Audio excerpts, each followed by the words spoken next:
कोई एक साधारण नाम अचानक से सनसनी बन जाए तो आश्चर्य तो होगा ही, और होना भी चाहिए। भला एक गांव में पला बढ़ा लड़का जिसका पूरा बचपन बिहार में बीता हो, जिसकी 10वीं तक की पढ़ाई पूर्णिया के छोटे से स्कूल से हुई हो, भला कैसे वो हर बाधाओं को लांघते हुए मन में बसे बड़े ख्वाब को पूरा कर लेता है। जी हां, भारत की सबसे प्रतिष्ठित परीक्षा यूपीएससी का टॉपर बन जाता है। आश्चर्य तो होगा ही। सच ही कहा गया है, आप सोचिए तो सही, आप शिद्दत से किसी चीज की चाहत कीजिए तो सही, पूरी कायनात आपको उससे मिलाने में लग जाती है। आज एक बार फिर यह कहावत चरितार्थ हो रही है जब बिहार के कटिहार जिले के एक छोटे से गांव के शुभम यूपीएससी के टॉपर बन गए हैं। आज हम सब उनकी सफलता की कहानियां तलाशने में लग गए हैं, उनके संघर्ष की दास्तान सुनने सुनाने में लग गए हैं। वाकई ऐसा तभी होता है जब कोई फर्श से अर्श तक पहुंचता है। ऐसा तभी होता है जब कोई गुदरी का लाल कमाल करता है।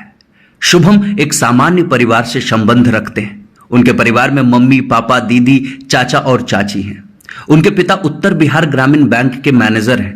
उनका पूरा परिवार कटिहार में ही रहता है। शुभम अपनी 10वीं की पढ़ाई विद्या विहार रेसिडेंशियल स्कूल पूर्णिया से पूरी करने के बाद बोकारो चले गए थे, जहां चिन्मया विद्यालय से उन्होंने 12वीं उत्तीर्ण किया और फिर अपने सपने को संजोने के लिए लग गए आईआईटी की तैयारी में। जब आपके हौसले बुलंद होते हैं ना, तो आपके सारे फैसले सही साबित होते हैं। शुभम ने भी आईआईटी की कठिन परीक्षा उत्तीर्ण कर आईआईटी बॉम्बे से अपना सिविल इंजीनियरिंग पूरा किया। उन्होंने रिसर्च के एरिया में भी काम किया, यूएस के यूनिवर्सिटी के साथ इंटर्नशिप भी किया, लेकिन कहीं ना कहीं मन में कुछ और ही चल रहा था। इसलिए उन्होंने आईआईटी से अपनी ग्रेजुएशन पूरी होने के तुरंत बाद ही, मतलब जनवरी 2018 से ही यूपीएससी की तैयारी शुरू कर दिया और लग गए अपने उपलब्धियों की श्रृंखला को और भी लंबी करने में। 2018 में पहले प्रयत्न में तो सफलता नहीं मिली, लेकिन हौसला नहीं हारते हुए दूसरा प्रयास किया। और ये क्या, अपने दूसरे ही प्रयास में 290 रैंक लाकर अपने लिए इंडियन डिफेंस अकाउंट सर्विस चुना। लेकिन मन कहां मानने वाला था।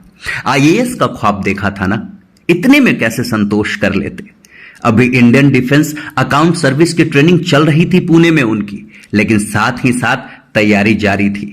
तीसरे अटेम्प्ट की तैयारी कुछ इस कदर रही उनकी कि एक साधारण से शुभम आज सनसनी बन गए। महज 24 वर्ष की उम्र में शुभम ने पूरे प्रदेश को गौरवान्वित करने का काम कर दिया।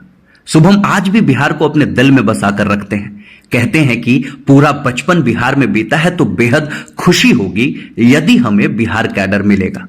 मुझे खुशी होगी कि मैं लोगों की सेवा कर पाऊंगा, जो भी जिम्मेदारी मुझे मिलेगी उसे पूरी शिद्दत से निभा पाऊंगा। शुभम की इस कहानी को प्रेरणा मानकर आप भी लग जाइए अपने उन अधूरे ख्वाबों को पूरा करने में जो आपको भी सनसनी बनाते, और लोग ये कहने पर मजबूर हो जाएं, आपने वाकई राष्ट्र को गौरवान्वित करने का काम किया है। शुक्रिया इस कहानी को सुनने के लिए।